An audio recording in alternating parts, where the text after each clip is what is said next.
भविष्यपुराणम् उत्तरपर्व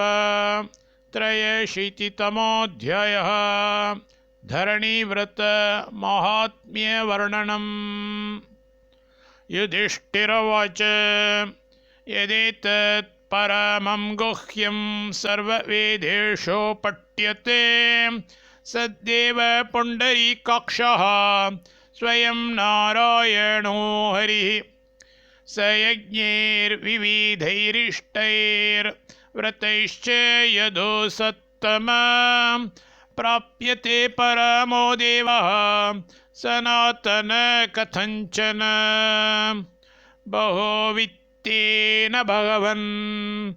ऋत्वेग्भैर्वेदपारगैः प्राप्यन्ते सुसहायैश्च क्वचित् त्यक्त्वा सुदुष्कराः वित्तेन च विना दानं दातुं कृष्ण न शक्यते विद्यमानेऽपि न मतिः कुटुम्बासक्तचेतसः तस्य मोक्ष कथं कृष्ण सर्वथा दुर्लभो हरिः अल्पायासेन लभते येन देव सनातनः तन्मे सामान्यतो ब्रूहि सर्ववर्णेषु यद्भवेत्। श्रीकृष्ण उवाच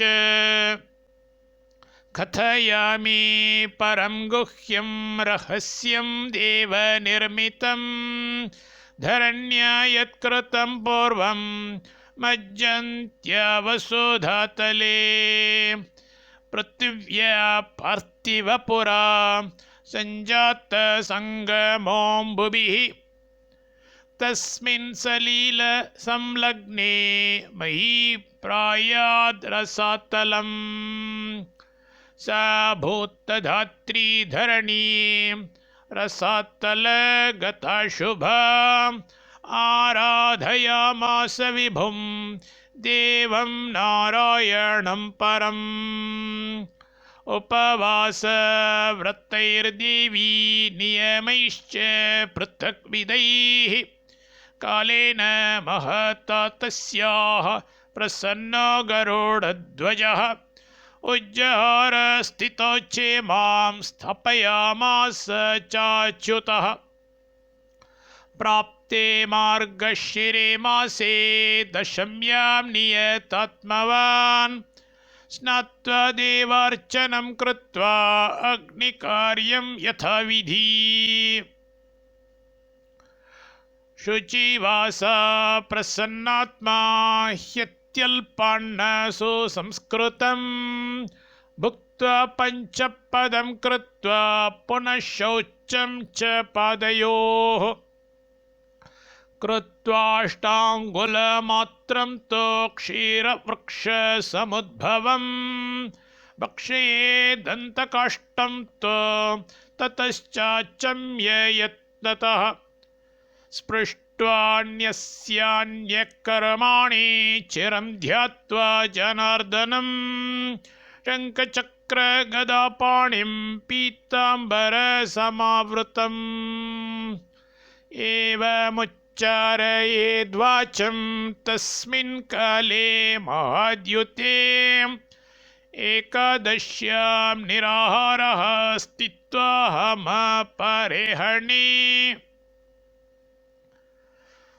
सम्भोक्ष्ये पुण्डरीकाक्ष शरणं मे भवाच्युत एवमुक्त्वा ततो देवदेवस्य सन्निधौ जपेन्नारायणायेति रूपेत्तत्र विधानतः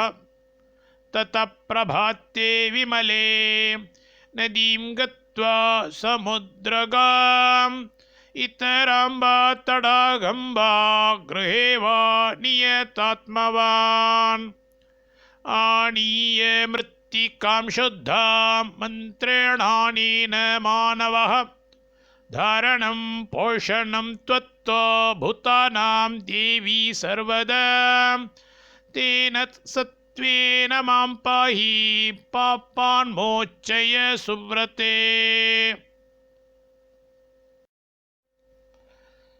इति मृत्तिकामन्त्रः। ब्रह्माण्डोदरतीर्थानि करैः स्पृष्टानि ते रवेः भवन्ति भूतानि सतां मृत्तिकामालभेत् पुनः इत्यदित्यदर्शनमन्त्रः। एवं मृदं रवेरग्रे कृत्वाथात्मानमालभेत् त्रिकृत्वा शेषमृदया कुण्डमालिक्य वैजले ततः स्नात्वा नरः सम्यक् चक्रवर्त्युपचारकः आचम्यावश्यकं कृत्वा पुनर्देवगृहं व्रजेत्। तमाराध्य महायोगं देवं नारायणं प्रभुं केशवाय नमः पादौ कटिं दामोदराय च ओरोयुग्मं नृसिंहाय उरः श्रीवत्सधारिणे कंठं कौस्तुभनाथाय वक्षश्रीपतये तथा त्रैलोक्यविजय इति बाहुः सर्वात्मने शिरः रत्नाङ्गधारिणे चक्रं शङ्करायेति चाम्बुजम् गम्भीरायेति च गदाम् अभयं शान्तमूर्तये एवमभ्यर्च्य देवेशं देवं नारायणं प्रभुम्। पुनस्तस्य घृतकुम्भांश्चतुरस्थापयेद्बुधः जलपूर्णान् समाल्यांश्च सितचन्दनचर्चितान् चतुर्भिस्तिलपात्रैश्च स्थगितान् रत्नसंयुतान् चत्वारस्ते समुद्रास्ते कलशा परिकीर्तिताः तेषां मध्ये तु सम्पीठं स्थापयेत् वस्त्रसंवृतं तस्मिन् सौवर्णं रौप्यं वा ताम्रं वा दारवं तथा पात्रं तोयभृतं कृत्वा तस्य मध्ये ततोऽन्यसेत् सौवर्णं मात्स्यरूपेण कृत्वा देवं जनार्दनं वेदाङ्गसंयुक्तं श्रुतिस्मृतिविभूषितं भक्ष्यैर्बहुविधैराजन् फलैः पुष्पैश्च शोभितं गन्धैर्धूपैर्मन्त्रवरैर्अर्चयित्वा यथाविधि रसातलगता वेदा यथा देव त्वया हृताः मत्स्यरूपेण तद्वन्मां भवात् उद्धर केशव एवमुच्चार्य तस्याग्रे जागरं तत्र कारयेत् यथा विभवसारेण प्रभातेऽपि पुनः पुनः चतुर्णां ब्राह्मणानां तु चतुरोदापयेद्घटान् पूर्वं तु वह्वृचे दद्याच्चन्दोगे दक्षिणां तथा यजुःशाकान्विते दद्यात् पश्चिमं घटमुत्तमम् उत्तरं कामतो दद्यात् देश एव विधिक्रमात् ऋग्वेदप्रियतां पूर्वं सामवेदश्च दक्षिणः यजुष पश्चिमो नाम्ना अथर्वायोत्तरं तथा पूर्णपात्रैस्तु सतिलैः स्थगितान् कारयेद्धठान् ततस्तं जलपात्रस्थं ब्राह्मणाय कुटुम्बिने दद्याद्देवं महाभाग ततः पश्चात्तु भोजयेत्।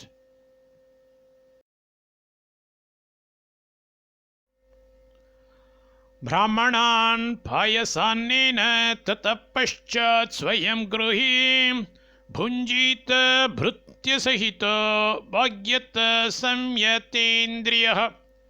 अनेन विधिना यस्तो द्वादशीं क्षपयेन्नरः तस्य पुण्यफलं राजन् शृणु सत्यवताम्बर। यदि वक्त्रसहस्राणि भवन्ति युगे युगे आयुश्च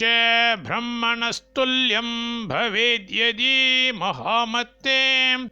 तदस्य फलसंख्यानं कर्तुं शक्यं न धारयेत्। यकृष्णद्वादशीमेताम् अनेन विधिना नृप करोति ब्रह्मलोकं स समाप्नोति न संशयः। ब्रह्महत्यादि पापानि जन्मान्तरकृतान्यपि अकामतः कामतो वा प्रणश्यन्ति न संशयः। तथैव पौषमासेन अमृतं मथितं सुरैः तच्चक्कोर्मो भवद्देवः स्वयमेव जनार्दनः। तस्येयं तिथिरुद्दिष्टा हरेर्वै कूर्मरूपिणः पौषमासं समासाद्य द्वादशीं शुक्लसंयुताम्। तस्यां प्राग्वत्सङ्कल्पः प्रातस्नानादिक्रियाः निर्वर्त्याराधयेद् रात्र्याम् एकादश्यां जनार्दनम्। प्रियमन्त्रैर्नृपश्रेष्ठ देवदेवं जगद्गुरुम्।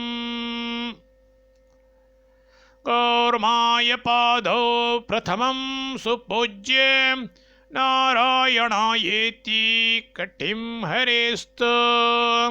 सङ्कर्षणायेत्युदरं विशोधेत् पुरो भवायेति च कण्ठपीठम् स्वबाहवेत्येव भुजौ शिरश्च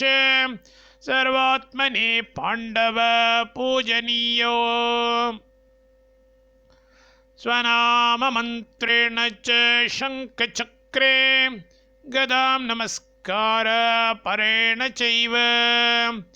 एभिर्मन्त्रैः पुष्पसुगन्धधूपैर्नैवेद्यदीपैर्विविधैः फलैश्च अभ्यर्च्य देवं कलशं तदग्रे संस्थापयेन्माल्यविलेपनाद्यं तं रत्नगर्भं सुसुगन्धतोयं कृत्वा ततो हेममयं स्वशक्त्या समन्दरं कूर्म तनुं सुरेशं संस्थापयेच्चात्र शुभे च पात्रे घृतैश्च पूर्णे कलशाग्रसंस्थं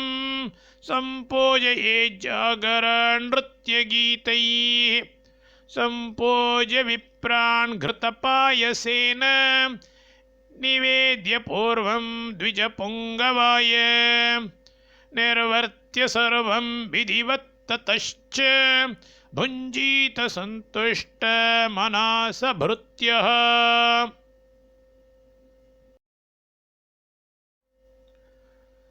एवं कृते कल्पयुगान्तराणि स्वर्गे वसेत् सर्वसमुद्धकामः संसारचक्रं स विहाय शीघ्रम् आप्नोति लोके तु हरे पुराणे प्रयान्ति पापानि विनाशमाशु श्रिया युतो जायति सत्यधर्म अनेकजन्मार्जित संयुतानि नश्यन्ति पापानि नरस्य भक्त्या प्रागुक्तरूपं च फलं लभेत् नारायणं वस्तुमुपैति सद्यः। एवं माघे सिते पक्षे द्वादशीं धरणीधर वराहस्य शृणुष्वाण्यां राजन् परमधार्मिक प्रागुक्तेन विधानेन स्नानं सङ्कल्पमेव च कृत्वा देवं समभ्यर्च्य एकादश्यां समाहितः धूपनैवेद्यगन्धैस्तु अर्चयित्वा कृत्वा पुनर्नरः पश्चात्तस्य ग्रतः कुम्भं जलपूर्णं तु विन्यसेत्। वराहायेति पादौ तु माधवायेति वैकटिं क्षेत्रज्ञायेति जठरं विश्वरूपेत्युरो हरेः। पूर्वत्रायेति कण्ठं तु प्रजानां पतये शिरः प्रद्युम्नायेति च भुजौ दिव्यास्त्राय सुदर्शनम्। अमृतोद्भवाय शङ्खं तु गदीने च गदां तथा एवमभ्यर्च्य मेधावी तस्मिन् कुम्भेऽपि विन्यसेत्। सौवर्णं रौप्यं ताम्रं वा पात्रं विभवशक्तितः सर्वबीजैस्तु सम्पूर्णं स्थापयित्वा विचक्षणः। तत्र शक्त्या च सौवर्णं वाराहं कारयेत्ततः दंष्ट्राग्रेणोद्धरन् पृथ्वीं सपर्वतवनद्रुमां माधवं मधुहन्तारं वाराहं रूपमास्थितं सर्वबीजभृतैः पात्रैः रत्नगर्भघटोपरि स्थापयेत् परमं देवं जातरूपमयं हरिं सितवस्त्रयुगच्छन्नं ताम्राभावेत्तु वैणवे स्थापयार्चयेत् गन्धपुष्पैर्नैवेद्यैर्विविधैः फलैः पुष्पमण्डपीकां कृत्वा जागरं तत्र कारयेत्। प्रादुर्भावं हरेर्दिव्यं वाचयेत् गापयेत् बुधः एवं स नियमस्यास्ये प्रभाते उदिते रवो वेदाङ्गविदुषे साधुवृत्ताय धीमते विष्णुभक्ताय राजेन्द्र विशेषेण प्रदापयेत्। एवं कुम्भं दत्त्वा च एवं स कुम्भं दत्त्वा च हरिं वाराहरूपिणं ब्राह्मणाय भवेद्यत्वत् फलं तन्मे निशामय। इह जन्मनि सौभाग्यं श्रीकान्ति पुष्टिमेव च प्राप्नोति पुरुषो राजन् यद्यत् इच्छति किञ्चन।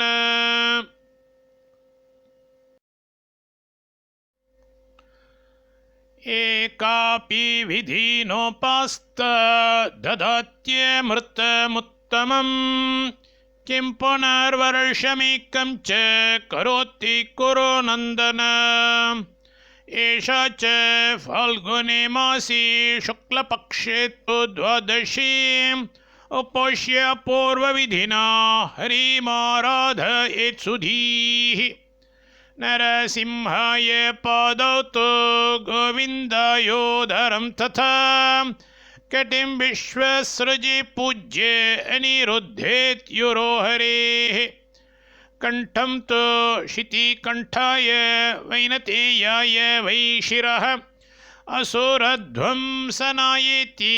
वक्त्रं तोयात्मने नमः। शङ्खमित्येव सम्पूज्य गन्धपुष्पैः फलैस्तथा तदग्रे तु घटं स्थाप्य सितवस्त्रयुगान्वितम् तस्योपरि नृसिंहं तु सौवर्णं ताम्रभाजने हैमे च शक्तितः कृत्वा दारुवंशमये वा रत्नगर्भमये स्थाप्य भक्त्या सम्पूज्य मानवः द्वादश्यां वेदविदुषे ब्राह्मणाय निवेदयेत्। एषा वन्द्या पापहरा द्वादशी भवते मया कथिता च प्रयत्नेन श्रुता च भवतेप्सिता। एवमेनां नरव्याघ्र चैत्रे संकल्प्य द्वादशीम् उपोष्याराधयेत् पश्चात् देवदेवं जनार्दनम्। कुण्डिकां स्थापयेत् पार्श्वे छत्रिकां पादुके तथा अमालं वामनं स्थाप्य ब्रूसीं कांसपरिच्छदाम् फलैः पुष्पैः सुगन्धैश्च प्रभाते सद्विजातये दापयेत् प्रीयतां विष्णोर्ह्रस्वरूपमित्युदीरयेत् मासनान् मात्र संयुक्तं प्रादुर्भावं विधानतः प्रीयतामिति सर्वत्र विधिरेव प्रकीर्तितः अपुत्रो लभते पुत्रम् अधनो धनमाप्नुयात् भ्रष्टराज्यो लभेद्राज्यं मृतो विष्णुपुरं व्रजेत् क्रीडित्वा सुचिरं कालम् इह मर्त्यमुपागतः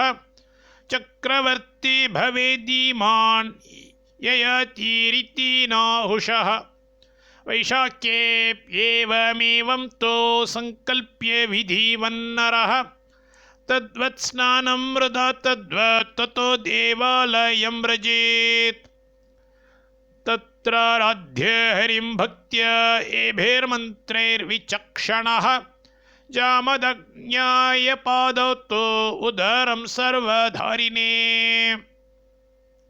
मधुसूदनायेति कटिमुरश्रीवत्सधारिणे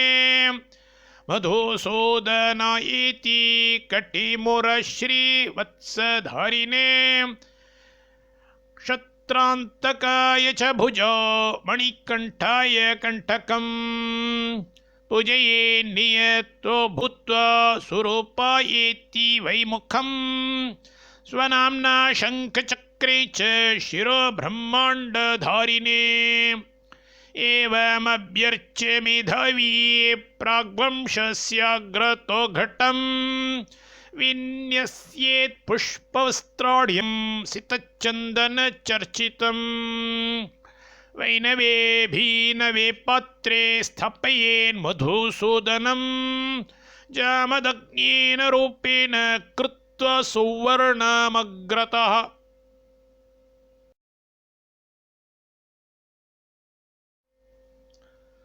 दक्षिणे परशुं हस्ते तस्य देवस्य कारयेत् सर्वगन्धैस्तु सम्पूज्य पुष्पैर्नानाविधैः शुभैः ततस्तस्य ग्रतः कुर्यात् जागरं भक्तिमान् नरः प्रभाते विमले सूर्ये ब्राह्मणाय निवेदयेत् एवं नियमयुक्तस्य यत्फलं तन्निबोध मे काश्यपे ब्रह्मणो लोके चोषित्वाप्सरसां गणैः स्थित्वा भौते च सृष्टौ च चक्रवर्ती भवेत् ध्रुवम् ज्येष्ठे मासेऽप्येवमेव संकल्प्य विधिवन्नरः अर्चयेत् परमं देवं पुष्पैर्नानाविधैः शुभैः नमो दामोदरायेति पादौ पूर्वं समर्चयेत् त्रिविक्रमायेति कटिं धृतविश्वाय चोदरम्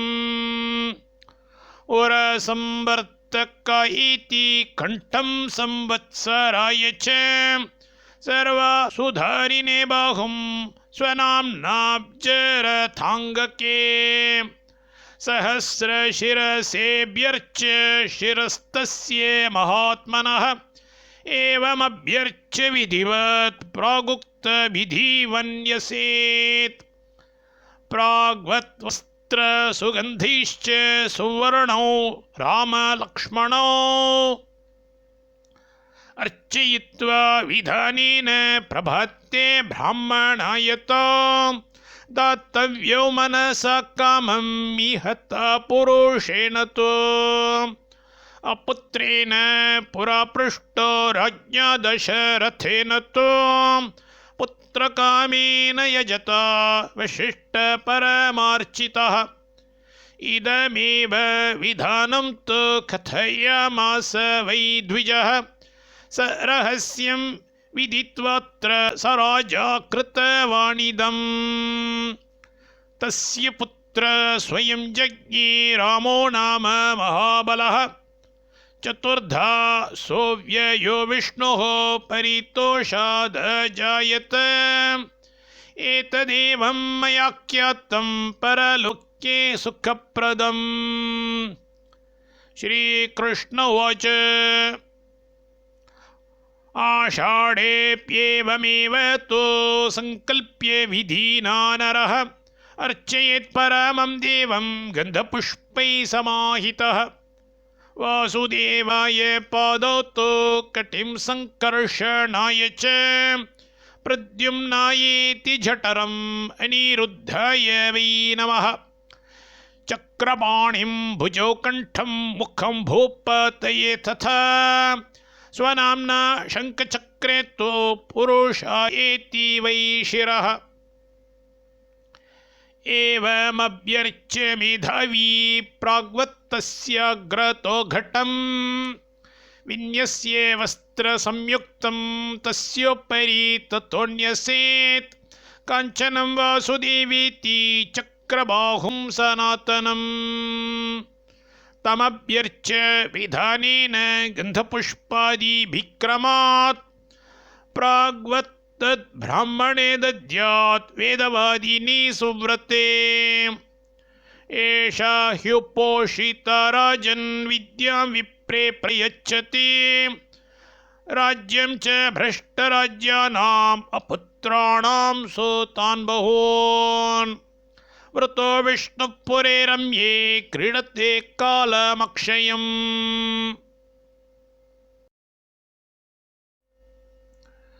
मन्वन्तराणि षट्त्रिंशत् ततः कालात् यये पुनः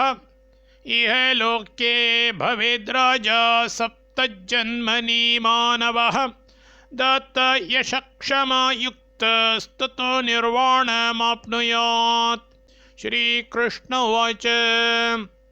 एवमेवं श्रावणे तु मासि संकल्प्य द्वादशीम् अर्चयेत् परमं देवं गन्धपुष्पनिवेदनैः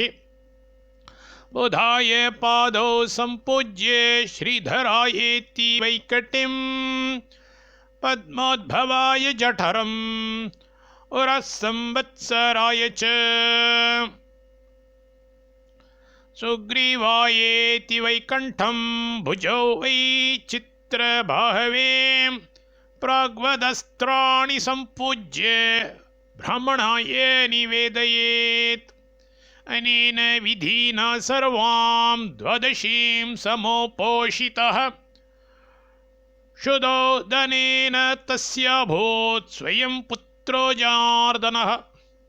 महतीं च श्रियं प्राप्य पुत्रपौत्र समन्वितः भुक्त्वा राज्यश्रियं सोऽथ गतः परमिकां गतिम्। एष ते विधिरुद्दिष्टः श्रावणे मासि सत्तम एकैकोपोषिताप्यस्तो राज्यमेकैव यच्छति किं पुनर्द्वादशैवात्र दद्योरैन्द्रं महत्पदम्। तद्वद्भाद्रपदे मासि शुक्लपक्षे तु द्वादशीं संकल्प्य विधिना देवम् अर्चयेत् परमेश्वरम्। नमोऽस्तु कल्किने पादौ हृषिकेशाय वैकटिं म्लेच्छप्रध्वंसनायेति जगन्मूर्ते तथोदरम् शितिकण्ठाय कण्ठं तु खड्गपाणीति वैभुजा शङ्खचक्रे स्वनाम्नात्र विश्वमूर्ते तथासितः एवमभ्यर्च्य मेधावी प्राग्वत्तस्याग्रतो घटम् विन्यस्य कल्किनं देवं सौवर्णं तत्र कारयेत्। सितवस्त्रयुगच्छन्नं गन्धपुष्पोपशोभितं कृत्वा प्रभाते विप्राय प्रदेय शास्त्रवित्तमे। एवं कृते भवेत् यत् तत्तु तन्निबोध नृपोत्तम दशावतारदानेन पूजने चैव तत्फलम् पूज्यते मत्स्यरूपेण सर्वज्ञत्वम् अभीप्सुभिः स्ववंशभरणायाथ कूर्मरूपी तु पूज्यते भवो दधीनिमग्नैस्तो वाराह पूज्यते हरिः नृसिंहनवरूपेण तद्वत् पापभयान्नरः वामनं मोहनाशाय वित्तार्थे जमदग्निजं क्रूरशत्रुविनाशाय यजेद्दाशरथिं बुधः बलकृष्णो यजेद्धीमान् पुत्रकामो न संशयः रूपकामो यजेद्बुद्धं कल्किनं शत्रुघातने सर्वां दत्त्वा विधानेन पूजां प्राप्नोति वाञ्छितम्। श्रीकृष्ण उवाच तद्वदाश्वयुजे मासी शुक्लपक्षे तु द्वादशीम्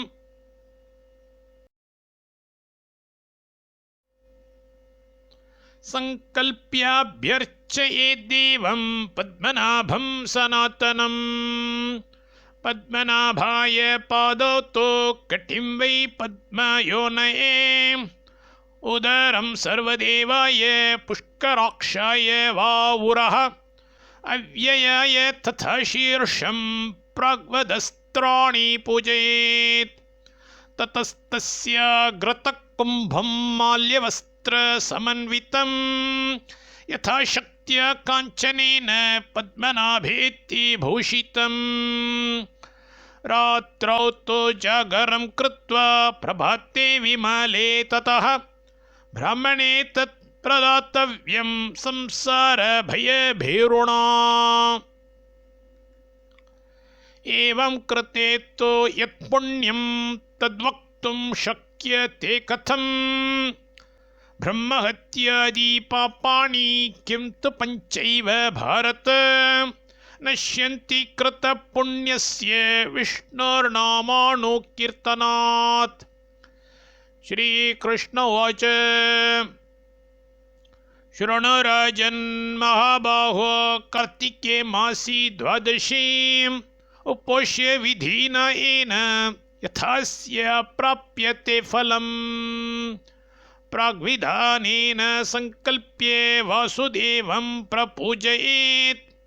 अनुलोमेन देवेशं पूजयित्वा विचक्षणः नमो दामोदरायेति सर्वाङ्गं पूजयेद्धरिम् एवं सम्पूज्य विधिना तस्याश्च चतुरो घटान् स्थापयेत् रत्नगर्भाश्च सितचन्दनचर्चितान् स्रग्धामालम्बितग्रीवान् सितवस्त्रैश्च गुण्ठितान् स्थगितांस्ताम्रपात्रे तु तिलपूर्णैः स काञ्चनैः चत्वार सागरास्ते च कथितराजसत्तम तन्मध्ये प्राग्विधानेन सुवर्णं स्थापयेद्धरिम् योगेश्वरमङ्गनिधिं विरक्तं पीतवाससम् तद्वद्देयं च सम्पूज्य जागरं तत्र कारयेत् कृत्वा तो वैष्णवं योगं यजेत् योगेश्वरं हरिं षोडशे वै रथाङ्गेषु रजोभिर्बहुभिः कृते एवं कृत्वा प्रभाते तु ब्राह्मणान् पञ्च भोजयेत् चत्वार कलशादेयाश्चतुर्णां पञ्चमस्य हि योगेश्वरं च सुवर्णं दापयेत् प्रयतः शुचिः ब्राह्मणाय समं दत्तं द्विगुणं वेदवादिने वेदाङ्गविदुषे सहस्रगुणितं भवेत् पञ्चमस्य रहस्यं तु सत्समं चोपपादयेत् विधानं तस्य पञ्चैव दत्त्वा कोटिगुणोत्तरम् इतिहासपुराणज्ञे दत्तं चैवाक्षयं भवेत् पञ्च दत्त्वा विधानेन द्वादश्यां विष्णुमर्च्य च विप्राणां भोजनं दद्यात् यथाशक्त्या सदक्षिणम् दीनानाथादिकान् सर्वान् पूजयेच्चक्तितो नृप धरणी व्रतमेतत्तु पुरा कृत्वा प्रजापतिः प्रजां लेभे ततो मुक्तिर्ब्रह्मणा विष्णवे शुभे